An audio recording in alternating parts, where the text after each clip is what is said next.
10 दिनको माइतीमा बसाइपछि काठमाडौँ आउँदै हो हामी। म चाहिँ थानकोटको नागढुङ्गाको उकालोमा आइपुगेको अवस्था छ।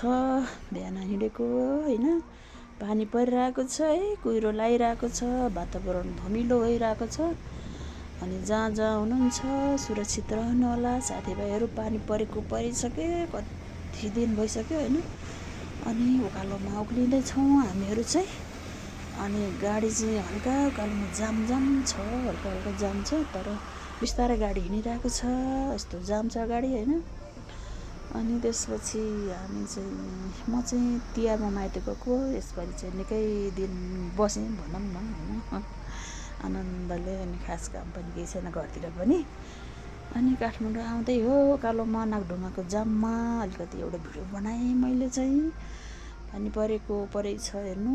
अनि वातावरण अँध्यारो छ। जहाँ जो जता हुनुहुन्छ सुरक्षित रहनु होला, आफ्नो ख्याल गर्नु होला। अनि त्यसपछि त्यही हो, माइतबाट घर आउँदै अनि उकालोमा जाम परेको छ हल्का। अनि धेरै रमाइलो भयो यसपालि, रमाइलोसँग आइपुगेँ। यस्तै भिडियो हेर्नको लागि सब्सक्राइब गरिदिनु होला।